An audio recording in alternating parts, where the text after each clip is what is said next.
Assalamu alaikum rahmatullah. My name is Musafir Bajwa and I am your host today for the first episode of Mindful Matters. This is a platform developed by the youth for the youth to discuss open issues that are relating to mental health, that are personal issues that are faced by the youth or the Khuddam or anyone today. So with me today is our most honorable Sadr Khuddam-ul-Ahmadiyya, Australia. Assalamu alaikum, sir. Walaikum assalam wa rahmatullah.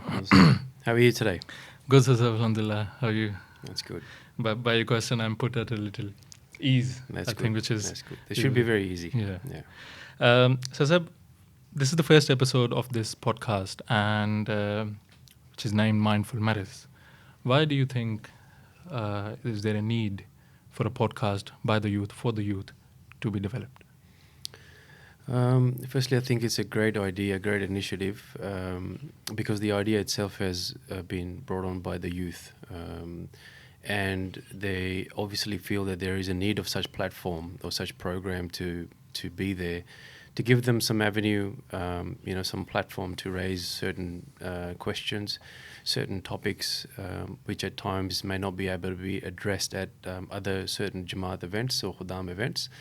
And just a very casual setting where topics can be discussed in detail, broken down into smaller sort of subtopics to help Khuddam and young people in general understand those things better. Right. So anything goes. Basically, any khadim or any youth who's going through any issue might be really personal. They can look to this platform for guidance. I think so. I think when you talk about something personal, it's up to the individual. What does he want to share with you, and what does he want to talk about? Khuddam-ul-Ahmadiyya is a platform, just like this is a platform of a Khuddam-ul-Ahmadiyya. Khuddam-ul-Ahmadiyya is a platform in this, Mindful Matters, with the help of the Khuddam who are going to arrange it and run it, are going to be, providing that mechanism for the individuals to come up with those questions, raise those topics and raise those discussions, which, the likes of yourselves and I and Rabian and Sisla and other, mashallah, young professionals who are up and coming can be involved in and help alleviate those, thoughts that they might be challenged with in other areas, in other surroundings. Right. Right. One other thing that came out before this podcast was that the Khuddam and the youth, they set up their Instagram profile as well, and it was really the young youth, about 20-year-olds, 25-year-olds, even 18-year-olds, who got involved with Instagram. That fostered a lot of brotherhood, and which is, I think, essentially the purpose of Khuddam-ul-Ahmadiyya. It started by the youth, as this initiative is again now starting by the youth. And we've developed another platform for the youth as well, which is known as Askfm/Mindful Matters. And can you tell us a bit about why this platform, this Askfm, particularly is needed? Firstly, I like to say that I like it how you put the young youth. So you're still youth, but you can be young, and you can be old, but you're still youth. I like that. It takes me. I've got hope, I guess. Yeah. I've got hope. A few years left in Khuddam-ul-Ahmadiyya, but I can still call myself youth, which is good.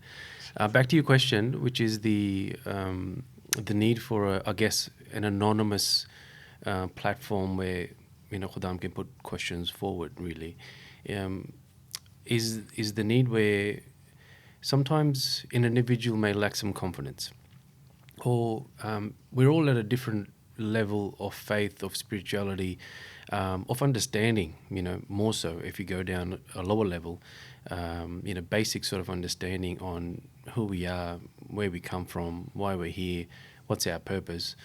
And sometimes at all levels or different ages, different sort of school life, education life, work life, different questions come about.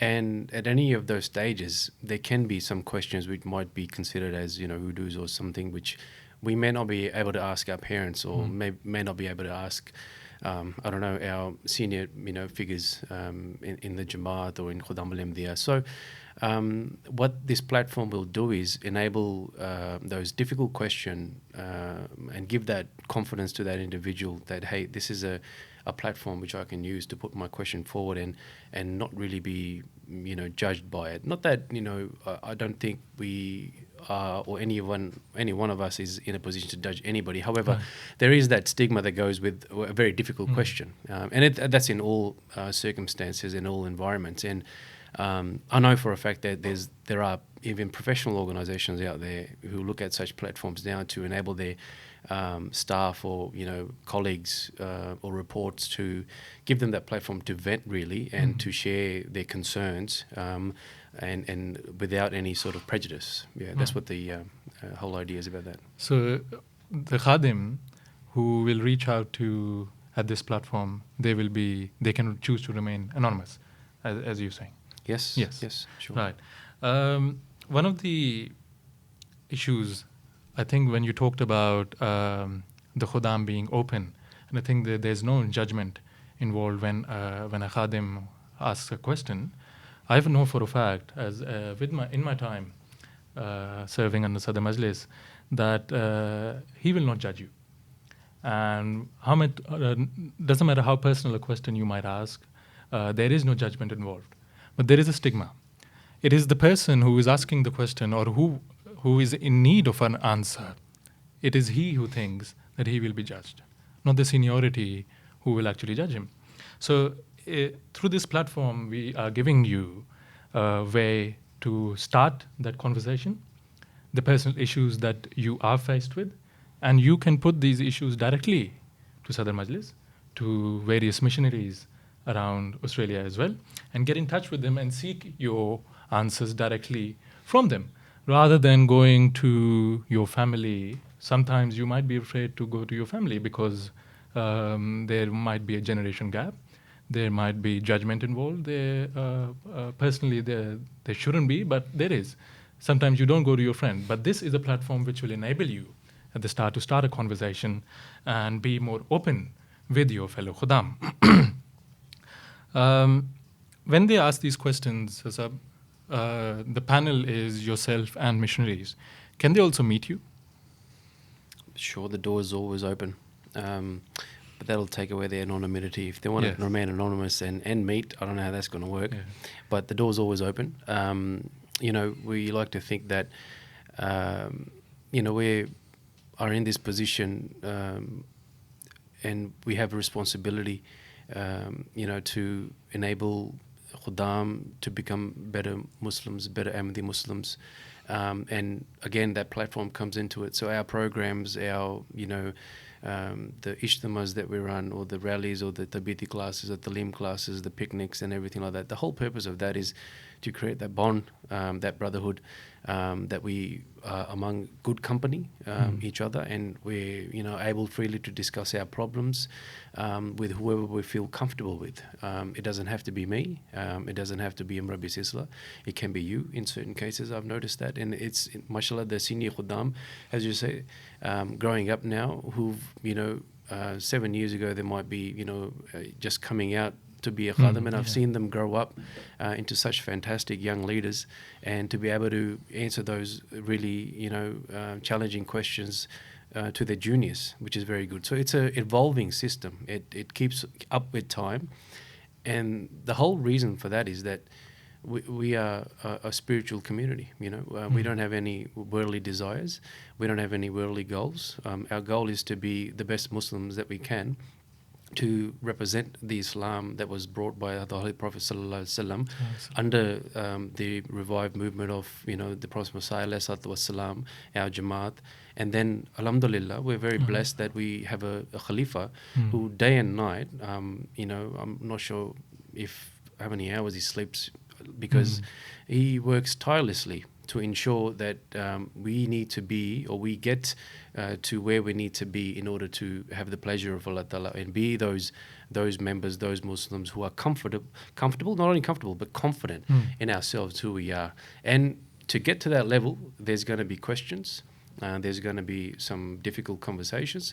There's going to be some challenges, through your school life, through your work life, before marriage, during marriage. So it's all those questions or those phases of life, you can call it the book of life, you want to call it different chapters you have in it, you're going to go through that. And then along the way, Khuddam-ul-Ahmadiyya's job is to facilitate as much support as possible through different means.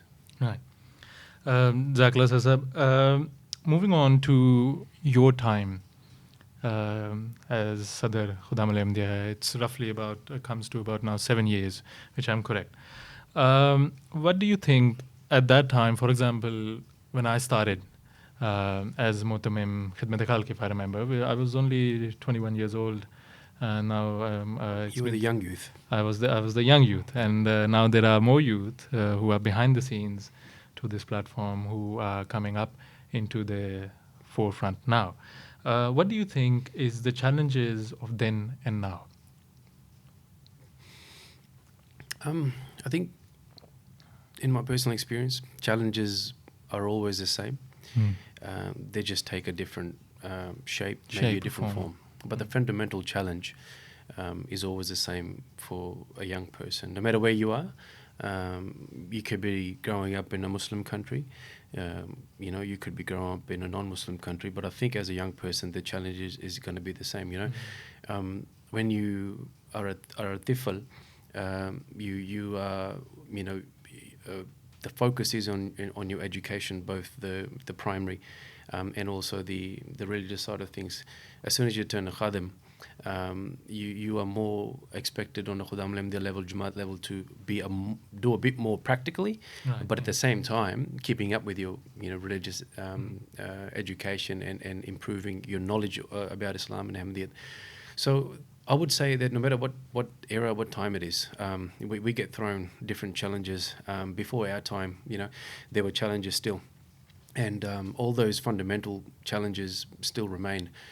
If I could summarize them, make it easy for anybody, I would just say you're going to get challenged with your eyes when you see something nice and you're not supposed to see. When you're going to challenge with your ears, when you're supposed to not hear something which you hear something you're not supposed to hear. Same as all the other senses. Sometimes you make a mistake, you say something which you're not really meant to say. So now when you throw in social media in the current environment, it's the same thing, but it's just a different form of a challenge. If you throw some gaming these days, there were games in previous days, not so much on the TV maybe, or on your mobile phones or on tablets, but there were other things around other than your normal sports, which were taking the youth potentially away from their obligations. So I think they just take different shapes and forms. The fundamental challenges are the same, which is how close are you to your Creator? How close are you to your Khalifa? I think if you summarize it down to these two, facts, and then the journey, not just the religious, but the practical, the understanding, because it is a journey, it is a path that one walks. Sometimes you read something today, but it may not make sense to you until next week or maybe next year. I'm sure all of us, in this room have experienced that. So in saying that, the youth then had the same challenges. The youth now will have the same challenges, and the youth in future will have very, very similar challenges. They may take different shapes and forms, just maybe there's new technology or new things to do, I guess, or do, other than that, I think it'll come down to your own, resolve. And that resolve, only, you understand how I can get that resolve is once you truly understand who Allah Ta'ala is. Once you truly understand who Allah Ta'ala is, then everything starts making sense. So in a nutshell, that's what I think. These challenges that you mentioned, they take different shapes and forms throughout time. Khuddam-ul-Ahmadiyya who grew up, the way to tackle them, does that remain the same or similar in sort of as well? Like, for example, the way to tackle these issues, the way to tackle these challenges would be one simpler, you could say, coming to the mosque, coming to these sort of initiatives, coming to ijtimas. And I think, as you mentioned, the challenges remain the same. The solutions to these challenges also remain the same. What do you think? No, as I said, the solutions will change because if the challenge is taking a different shape or form, the solution should also take a different shape and form. Right. I'm sitting here in front of you today, 7 years ago, when I had the blessing of serving as starting out as Sadr Majlis. I could never even fathom that will be involved in such a thing called a podcast for Mindful Matters, the Right, topic of Mindful Matters. So it's horses for courses. Now each year or every other year, whatever is needed in time, and the beauty is the guide is our Khalifa Waqt. He's always up to date with everything. Previous Khulafa of their time, they were always up to date with everything. I mean, you take Khalifatul Masih Rahimahullah, Majlis Irfan, everybody knows. So you have a question and answer session with him.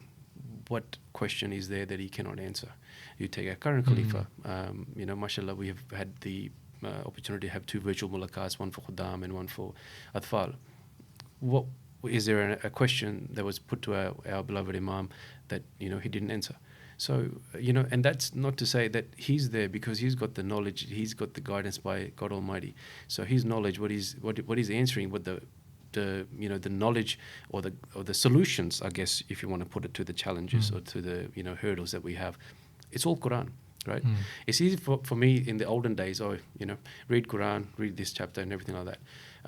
But nowadays you've got to break it down a little bit. So before you get to that stage, you've got to understand the importance, and then it comes down to firstly your relationship with Allah Ta'ala, your relationship with His Khalifa, and then between that, slowly with time, if you keep on at it, keep on chipping away, keep on asking those questions. There's never a such thing.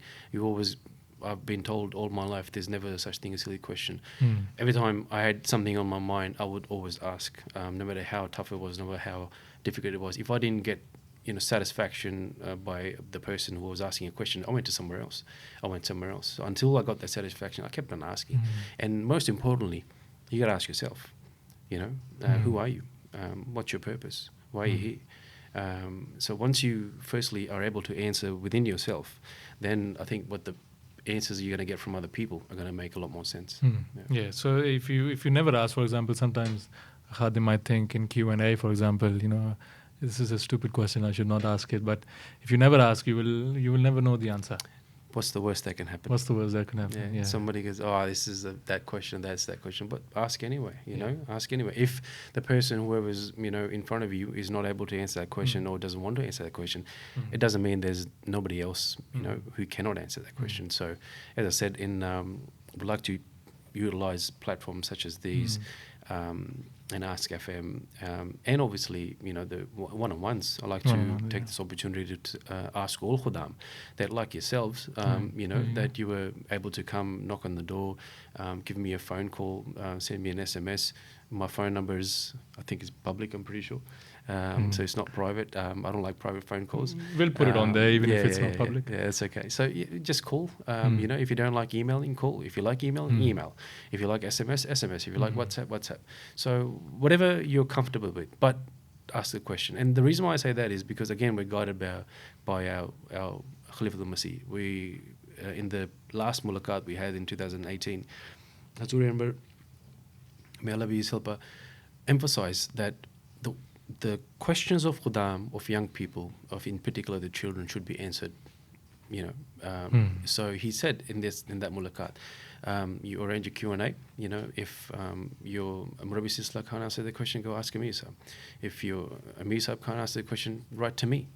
So there's all these avenues available, and who's a more private person or keeping that anonymity or protecting who you are other than Huzur Anwar.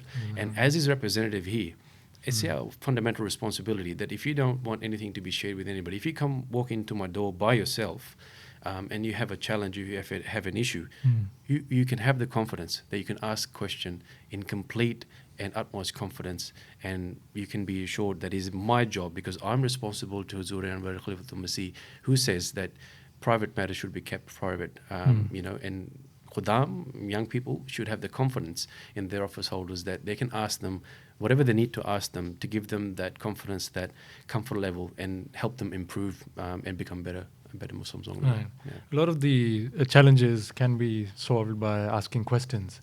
And I think Hazur, Anwar, as you mentioned, and yourself, they put a lot of emphasis on asking questions. And I think this is one of the benefits of Khuddam-ul-Ahmadiyya, as opposed to when you would work in the Jamaat or whatever, that you can be really open. And as I'm sitting here today, and I can tell you for a fact that while I served with Sadr Khuddam-ul-Ahmadiyya, he has been more like a friend rather than, just a Sadr. Of course, there is his respect as a Sadr, there is your ihtaram as a Sadr. But in our times when we've gone hiking, for example, we've talked about, the deeper issues. And that door, I think, is open to everyone who might be watching or who might not be watching. We will convey your message to them. Of course. For example, 7 years ago, we would have never thought, as you said, a podcast like this, where your door might be, completely open. It would have been open before, but it wouldn't have been really, common to think about among the Khuddam that, they can ask these questions. They can reach their Sadr Majlis. They can reach their missionaries and ask about these issues. But this is the platform which will tell you, which will make you aware that you can do this. You can ask these questions. You can sit one-on-one and talk about your life, anything. Right. The challenges that we talked about, I want to conclude, I want to summarize them. So this podcast has, the first season, for example, has 10 episodes. And these 10 episodes, are they tailored for these challenges? What can you tell us about some of the topics that will go into these episodes? I'd like to think so. Again, it's the program which is initiated by Khuddam. And the topics have been obviously in consultation with the organisers, who are also Khuddam, who have grown up here, most of them, and who understand the challenges that we face as Ahmadiyya Muslims growing up in Australia. So whatever the current challenges are, I'm pretty hopeful that the topics that we've selected, like social media, marriage, suicide or mental health, drug addiction, fitness, business or trade, who you really are as an Australian Muslim. So these kind of things, these kind of topics, I would hope that would at least summarise a lot of the questions which the other young people might have in their mind. And then I hope this continues on to break down those topics even further, to cover maybe those other questions which Khuddam may have and were not able to cover. So I'm hoping that programs such as this can continue on and just evolve and grow with time and meet the needs of Khuddam. Right. Yeah, so the topics, they're carefully tailored to the needs of current time, the issues that the Khuddam face. And we will conclude the episode 10, for example, with these issues that we will talk about in the coming episodes. And at the end, there will be a podcast, there will be an episode about your identity as an Australian Ahmadiyya Muslim. We have generally two sets of Khuddam who have grown up here, the challenges that they face, and the Khuddam who've come as migrants from different countries, the challenges that they face. So in episode 10, inshallah, we'll be covering that based on all the current issues, all the current topics that we talked about in the lead up to episode 10. So, Sab, I'll finish here. I think we've covered most of what we would want to talk about and the vision of this podcast as well. Because the Khuddam have evolved, some have gone into Insa, and there is a new generation that is growing up, many of whom are team members of this podcast and now coming into Khuddam-ul-Ahmadiyya from At-Tafalul Ahmadiyya as well. What is your message to the future of Khuddam-ul-Ahmadiyya? My message to them is that don't be shy and never be afraid to ask anything. And obviously, I'm of a firm believer that the training that we receive as a young Ahmadiyya Muslim, as a tifl, puts us in a good stead that we know what to ask, where to ask, and when to ask. But by saying that, if there's ever a question that you need answered, seek a private time with your guide, with your Nazim Atfal, with your Sadr Majlis, with your Murabbi Silsila, whoever you feel comfortable with, your Sadr Jamaat, with Amir Sahab's doors open, so it's we're an open book. Just you come and ask, and just don't be shy, don't be afraid. And I remember one thing which our Amir Sahib Marhum said to us, that no matter what happens in life, no matter where you find yourself in your life, just don't stop coming to the masjid. And masjid is not only for prayers. Masjid is a gathering place for the believers. If I consider myself as a believer, where can I go? If I am an Ahmadi Muslim, if I'm a khadim, other than my mosque, my salat center, or a majlis activity or a jamaat activity which has been arranged, where can I go? Am I going somewhere else? Where do I have my friends? There's no harm in that. We need to have friends. We need to make more friends. But we need to have friends and make more friends by making sure that we are, seeking the pleasure of Allah Ta'ala.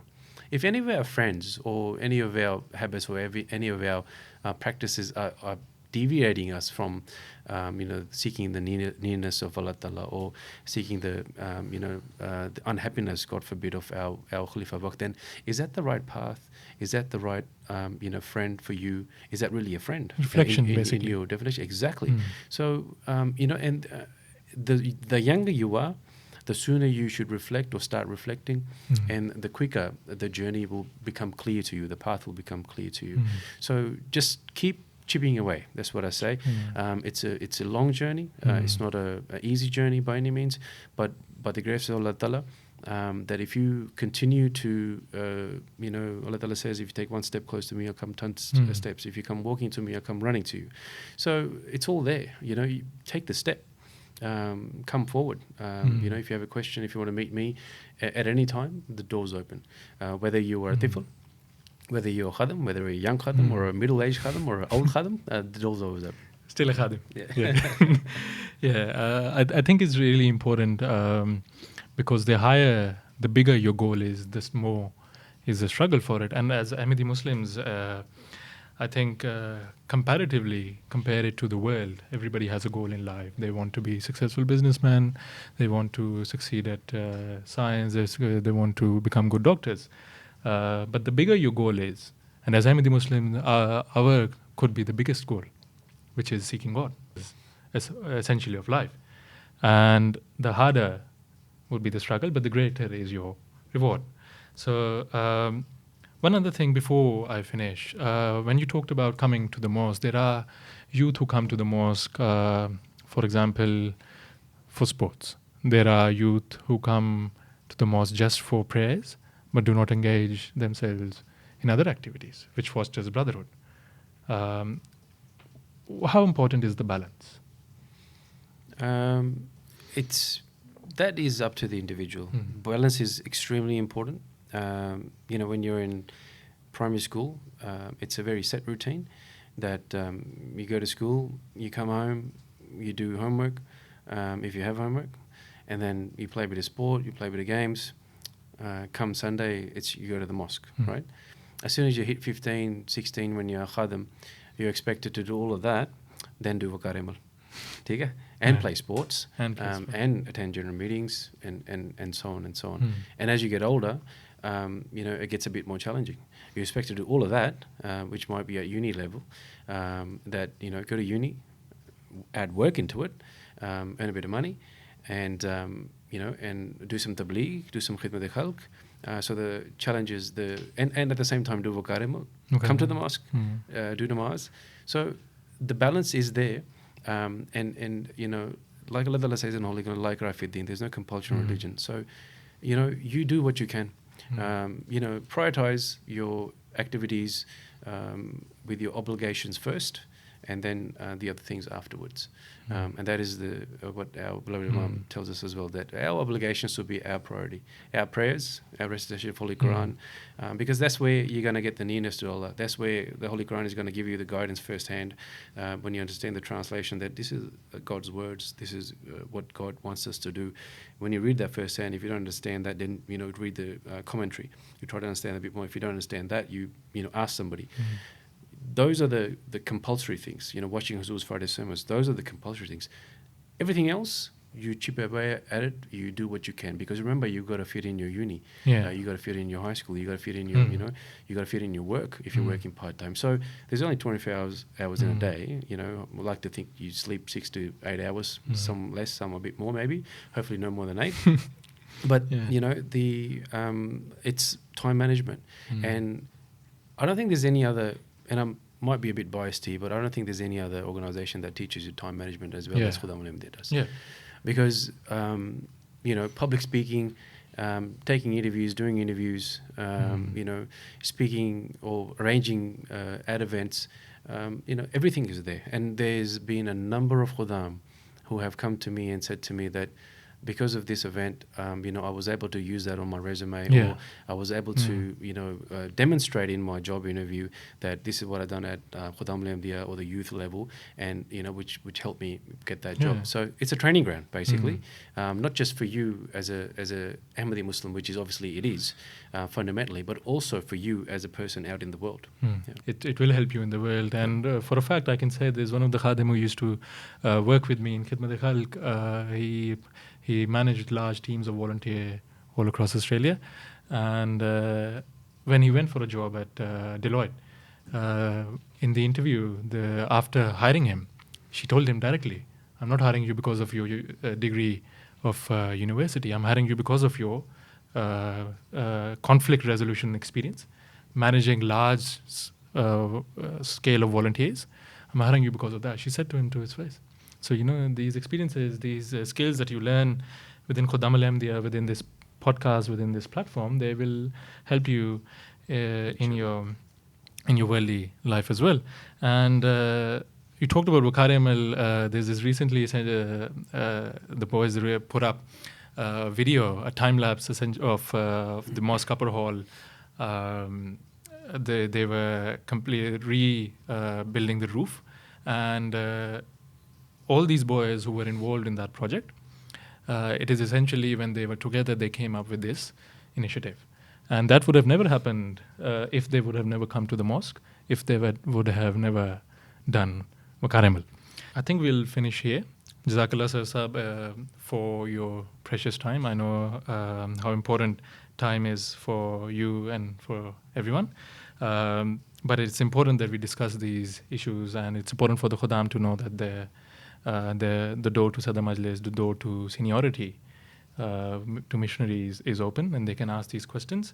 Once again, you can ask these questions anonymously at ask.fm/mindfulmatters, or you can pop us an email at ask@mindfulmatters.org.au. Jazakallah Sahab for joining us. Assalamu alaikum wa rahmatullahi wa barakatuh. Wa alaikum assalam wa rahmatullahi wa barakatuh.